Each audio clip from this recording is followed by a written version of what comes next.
Hello and welcome back to my Charlotte Open recap series.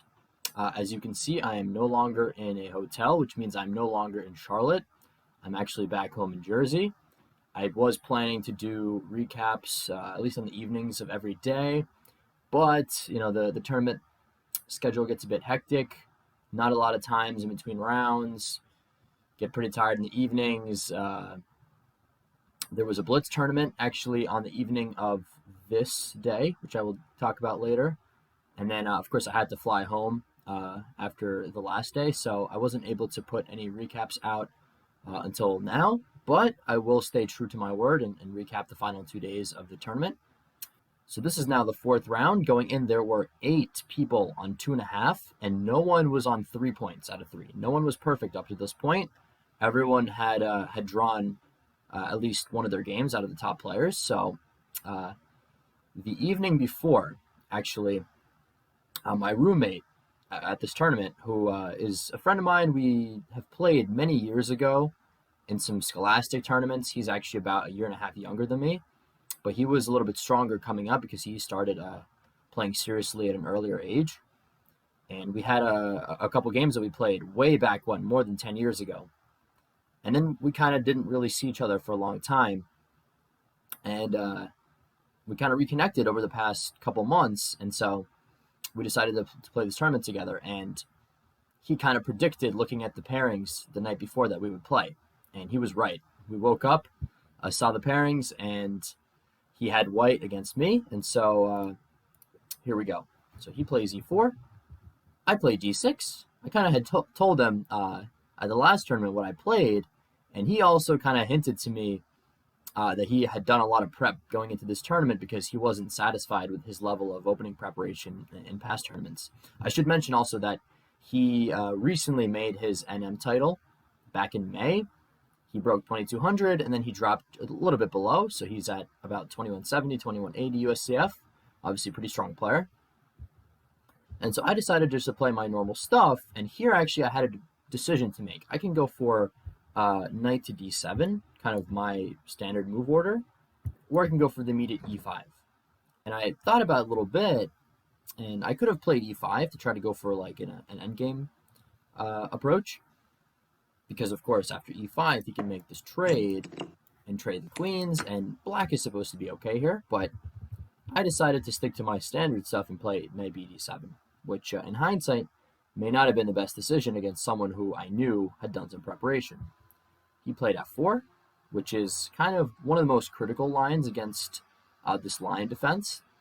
White is just trying to take a bunch of space. I, of course, have to strike back with e5. And he goes knight f3. I capture. White here can capture by knight or queen. He chooses queen, which is, again, the more critical line. I play c6, and here white has a bunch of different moves. They can develop their bishop to c4, they can develop their bishop to d2 or e3, sometimes they even go for the immediate e5, and he chose bishop d2. And as soon as he played this, I knew that he had really done some preparation here, because this is actually one of the better lines, one of the lines that is the most solid for white, because in a lot of lines here, my idea is to break with the move d5, and even though that square is protected by all of white's pieces, the idea is to open up this bishop, quickly castle, and sometimes even sort of seize the initiative and attack white. But with bishop d2, after I play d5, he just safely long castles. I get the bishop to c5, he drops back. And I had actually seen this position a few times, and I knew that white is still pretty solid here. It might look like I can go for knight g4, which he told me after the game he was a little bit concerned with because he didn't know what to do here. But it turns out that even though I can fork him, black gets into a lot of trouble here. I think maybe even queen e2 is a little bit more accurate. And even though it looks like I can win one of the rooks, the fact that my king is not going to get to castle, he can create a lot of initiative here, even if I pick up one of the rooks. Like, I have to be very careful. So I knew knight g4 is too risky, so I decided just to castle, allowing him to capture the pawn.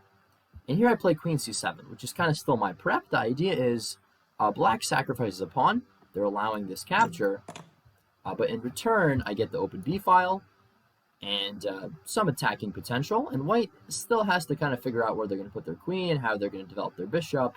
So some decent chances for black. But then he thought for a little bit and he played the move knight g5. And now I am out of prep. I had sort of recalled seeing knight g5. I wasn't sure if it was in this exact position or in a little bit different one. But I knew that I was already under some serious pressure because, well, I can't really take the pawn because he will happily take back. And I can't even take this way because I get mated. I can play queen c6, but now I lost the pawn. I don't get the open b file. And I have to be very careful of defending my h7 pawn. So I didn't really want to take. I considered playing something like knight b6, but then I thought, he might be able to, again, take or play something like knight e4 and offer a trade. And I don't really want to trade if I'm going to be down a pawn. It turns out that the best move here was actually bishop to d6, which I hadn't even considered. I guess I was thinking that dropping a bishop back into the d file when potentially things could open up this way could be dangerous. But it turns out that this move attacks the pawn, allows me the knight to come to c5, would have been the best try here. I eventually decided just to play h6, and I was prepared for two moves. One was knight back to e4, and another move I was considering was he might even play h4 here, and kind of like sort of sacrifice the knight, but I really can't take it. This is kind of a thematic idea in a lot of opposite sides castling positions where if you take that knight, it allows this rook to come to life, and that is very dangerous to allow because now this knight is hanging and I can't save it because as soon as it moves away, there's going to be checkmate on h7. So I was thinking that he might go for that. Instead, he played knight back to e4, basically just saying, okay, I took a pawn off you, what are you going to do about it? And there's not much I can do. I'm just down a pawn here. And I was expecting that I was going to have some initiative in kind of in return, but it quickly turns out it's not going to be the case because we trade a pair of knights. And I was thinking, like, how do I kick his queen back and try to get some activity quickly? So I dropped the bishop back to e7, hoping that maybe he'll play, like, bishop d3, and maybe I can go here and force his queen out of the way, and then, start to maybe create some kind of an attack of my own. I got these bishops aiming this way. Maybe a rook can come to the c-file. But he played queen c4, and he's offering a queen trade, and, I mean, if I trade queens here, again, I'm just down a pawn for nothing. So I didn't really want to just trade, but at the same time, if I move my queen out of the way, then he just gets another free move. So I said, okay, I'm going to trade, but on my terms. I play knight c5. He can take, which he did. And here, I would have been nice if I could take with the bishop, but then he can actually play this move b4. And this bishop is pinned. I guess I can go back, but he'll still trade queens. So I decided just to take. And we get this position where 17 moves in, I'm down a pawn. The only compensation I could think of was that I have the open c-file, so maybe I can put some pressure on him still and make it not so easy for him. He thought for a while here he was debating between two squares for his bishop d3 and c4. And what he didn't like is that after bishop to d3, I could put the bishop on e6. I'm attacking the a2 pawn, and then I can plant the bishop on d5, and actually these bishops are very strong. I'm targeting the g2 pawn, and he can't put a rook on g1 to defend because I also covered that square. So he eventually decided to go bishop c4. I went bishop f5. He went rook e1. I played rook to c8. Sort of preparing some possible tactics, like he has to be a little bit careful, because if this bishop ever moves, well then it'll open an attack on the bishop, and then an attack on this pawn. So he just played a smart prophylactic move, bishop e3. And here I played rook e8, contesting the e-file. I was actually okay with trading the rooks, because I thought, maybe in the bishop endgame, being down one pawn, it really might not be enough for him to win. Like, he's going to have to demonstrate some very serious technique to convert that position. But maybe here I also should have played bishop d6 just to cover this e5 square. Why is that important? Well, because here he played rook e5. And I didn't really think at first that this was a big deal because, I'll trade the pawn, and now his pawn is kind of isolated. Like, he's going to have to work pretty hard to protect it. But at the same time, this kind of allows him to start making progress. Like I play rook e8, he plays rook e1, and this is where I really started to go wrong. Like up until this point, you could argue maybe I'm in the game, I have chances to draw, but it's not so easy to know what to do. Like, should I trade a pair of bishops? Should I try to keep as many pieces on the board as possible? I decided to play bishop d4, which maybe wasn't the best move. I thought, okay, I'm going to pressure his pawn, force him to defend it, and then maybe at some moment I can use this pin, like get my king out of the way and play f6. And so that's what I did. I played king f8, but he now attacks my bishop. I have to move it. If I move it to bishop, if I go to c5, he will then come in to attack the b7 pawn. And if I push the pawn out of the way, then he can hit my bishop, and I didn't really like the prospect of having to go all the way back. I just felt like I would be too passive here. So I instead put the bishop on b6. But the downside of this is that when he comes here to attack the b7 pawn, now I can't move the pawn. I have to defend it. Do I really want to bring the bishop back? No. So I decided to defend it with the rook, and actually I had anticipated this move, and as soon as he played it, he kind of got up to just go for a walk. Like, you can do that between your moves at tournaments. I played rook e7 instantly because this is what I was planning to play, and so, he played the move that he was going to play. I played the move that I was going to play. Only as soon as I played it and I'm waiting for him to come back and make his next move, I'm thinking, maybe I shouldn't have played this move so quickly. I mean, I've definitely made mistakes as a result of making moves instantly in the past. And so I started to think, but, what could be wrong with this move? And sort of as he comes back, the more I'm looking at this move, the more I'm realizing, wait a minute, there's actually a huge problem. White has the move e6. And he played it fairly quickly because this is his plan. And that point is that I can take the pawn, but he's coming in with the bishop, and he's going to be pinning my rook to my king. And that's a big problem. What could I have done instead? At this point, probably I would have had to play bishop c8 to protect the pawn. Or there's one other move which I considered. That was bishop e6. So that if he takes, I can at least take here. But I just didn't like this variation because I thought, well, now he has a passed c-pawn. Like before, he was up a pawn, but 9 of them were passed. Now there's a passed c-pawn, which he's going to start rolling down the board. So I played rook e7 thinking that that was better. Turns out to be worse. Because now, if I take the pawn, he comes here, and I can't even take the bishop because he'll just take the rook. And I thought maybe bishop c5 will save me, but then he plays b4, and then I can take this bishop, but then he pins me. So I'm losing a rook for a bishop in every variation that I calculated, so I said, okay, at least I'm going to sacrifice the rook for a bishop and a pawn, and now we get this position, where I'm just down a rook for a bishop. He's just up a clean exchange, but at least this pawn's number of pawns is the same, and the position is relatively closed, so I'm still going to continue to fight on. From this point on, he was getting low on the clock, actually. Let me see how much time he actually had. I think he had probably close to 10 minutes at this point. Yes, by the time I played g6, actually, he still had about 25 minutes, and I had about 30. But as we continued to go on, I didn't really have much to do, so I was just playing simple moves, and he still has to figure out how to beat me. Kind of like in the last game, where I was expending all this energy against my opponent when I was better. The same thing here. A lot of times it's the player who is in the driving seat that actually has to spend more time because they have to be more careful and more precise to make sure that they're winning and not going to mess things up. And so he just starts to maneuver. He starts to advance his pawns. I'm just sort of waiting, harassing him,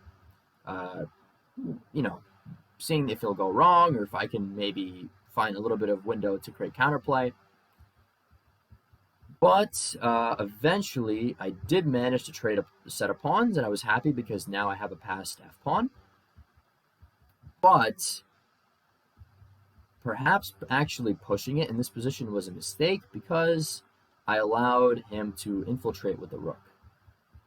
And once he infiltrates the rook, he forces my king back, and he starts to advance. I win this pawn, but then he wins the b pawn.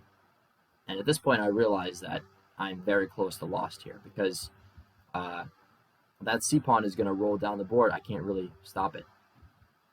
And so I tried to push my pawns, but it was just too slow. I eventually had to give up the bishop for the pawn, but now we get this position where I'm down a pawn for a rook. I have one bishop on the board, but it's not going to save me. And, I could have resigned, but I decided just to play on a little bit. He just kind of maneuvered his king around, and eventually I resigned in this position because I'm going to be losing the bishop. Maybe there was even some way he could have just checkmated me, but he decided just to play this move. He was very low on the clock, so he was just trying to play simple, and he found this fork, and this means that the game is now over.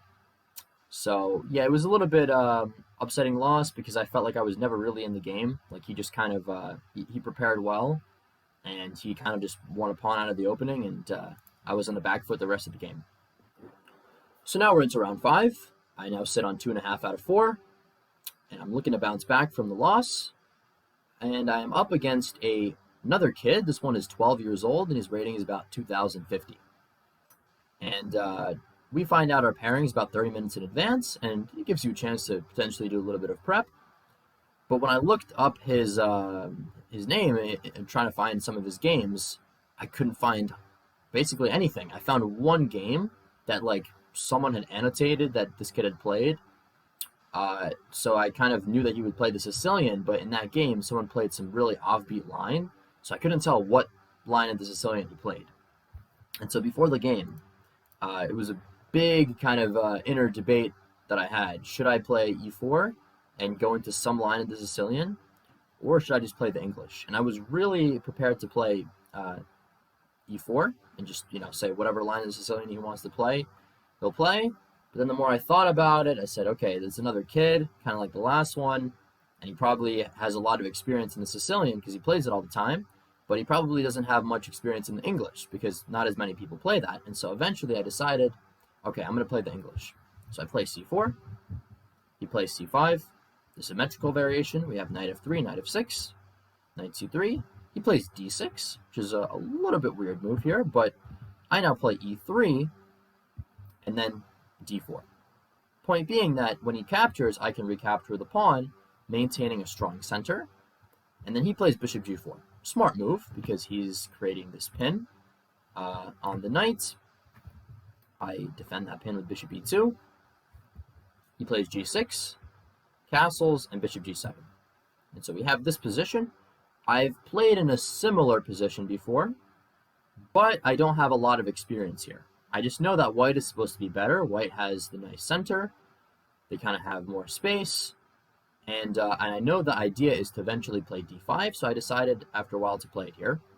And now, if he just moves his knights, well then, again, I have more space, and he has to kind of retreat. So he decided to capture an f3. I recaptured the bishop, and now he puts his knight on e5. So he gives up a bishop, but he secures the central square for his knight. I drop back with the bishop to defend the pawn on c4, and he castles. And here I play bishop e3, standard developing move.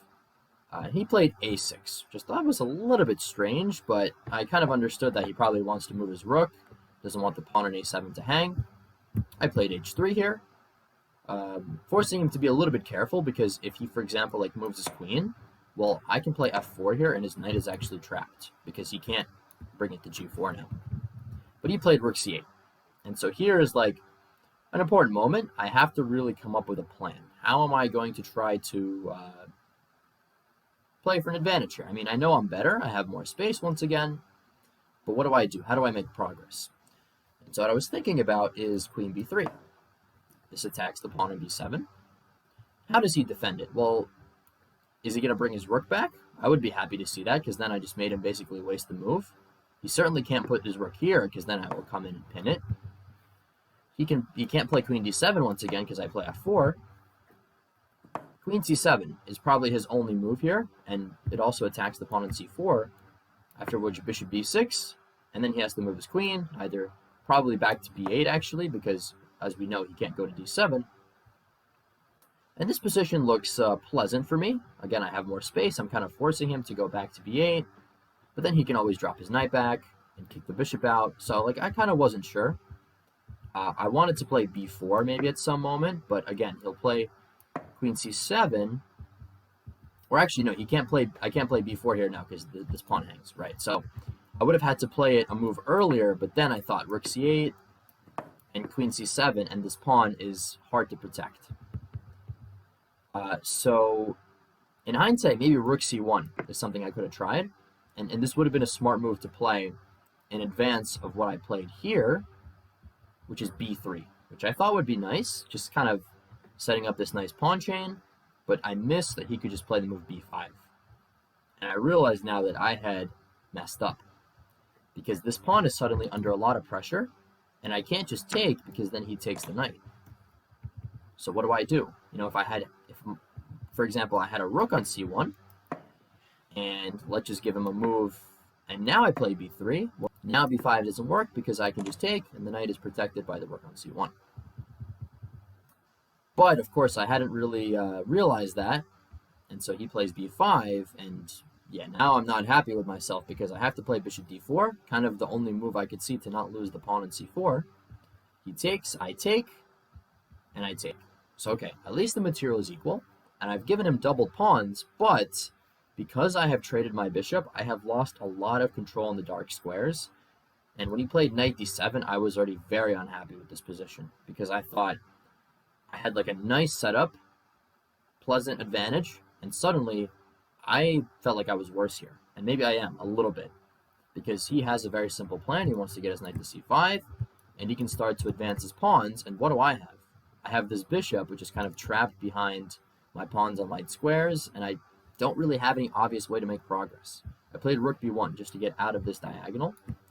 He brings his knight to c5, and I played knight a4. I really want to trade that knight off. He plays e4, we trade, and I play queen b3. At this point, I was thinking, like, my only hope is to maybe get the queens off and try to either win the pawn on a6 or somehow get this rook out and advance the c-pawn. That's the only way I can try to, you know, cause any damage here. He plays f5, smart move. I was just thinking at the time, I would much rather be black here because this seems like the kind of position that I would enjoy playing with black. You have the nice space on the king side, you have the strong bishop, you have maybe attacking chances later on. Here I played rook d1, centralizing the rook, and here is where I think he started to misplay.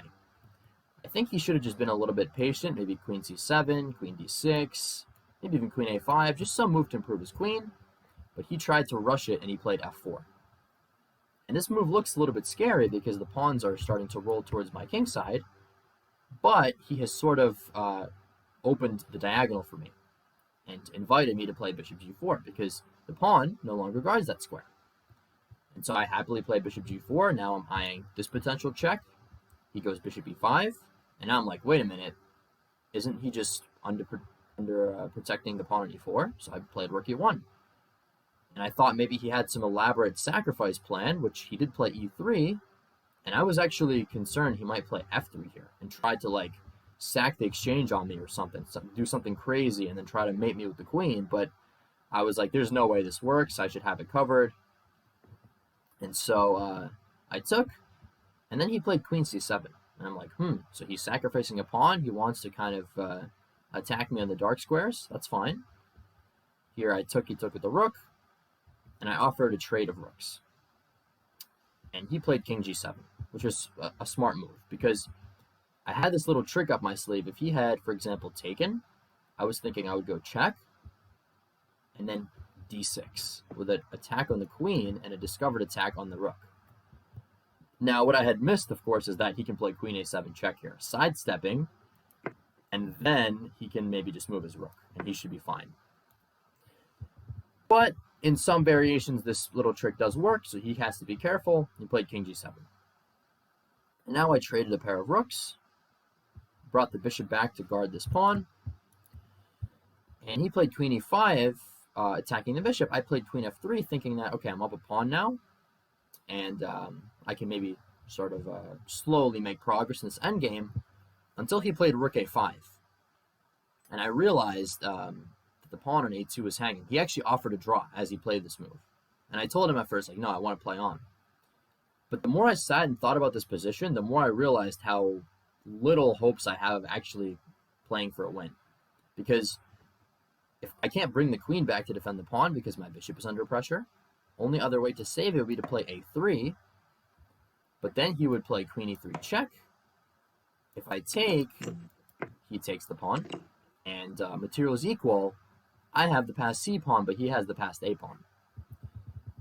If I don't take, well then he's still going to take. And again, I might as well trade queens into that same endgame. So I thought for a while, I'm like, okay, is there anything else I can do? Maybe I can play rook f1, attack his bishop, and kind of like threaten mate down here. But he doesn't have to move the bishop. He can again force a trade of queens like this. So I just realized, like, okay, king h1 maybe I can try.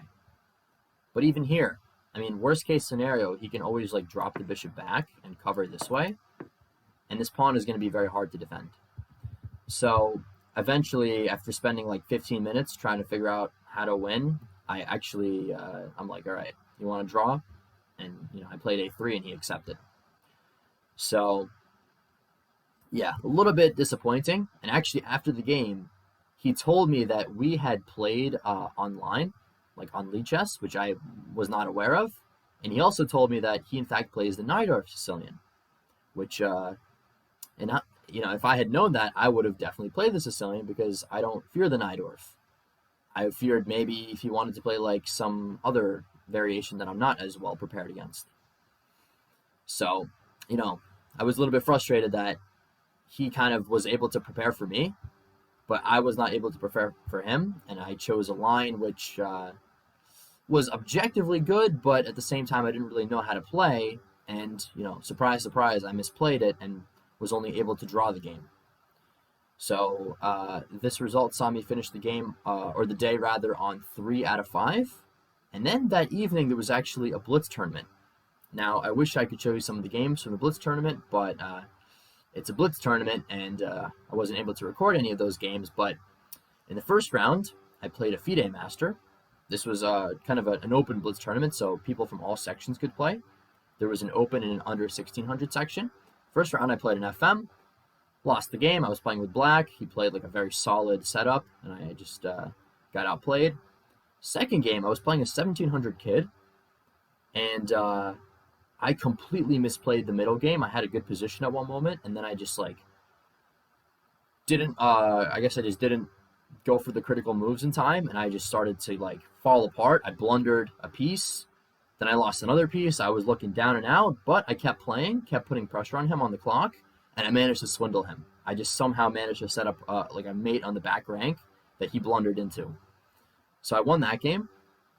Then I drew against an 1800, and then I proceeded to win all of my next 3 games. Although somehow they weren't against very high-rated opponents.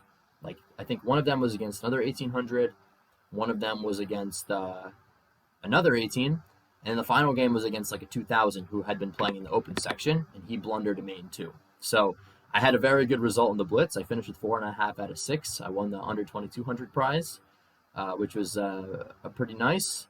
But still a lot of unfinished business in the classical portion. So I will see you in the final video next time to see how I finished off this tournament.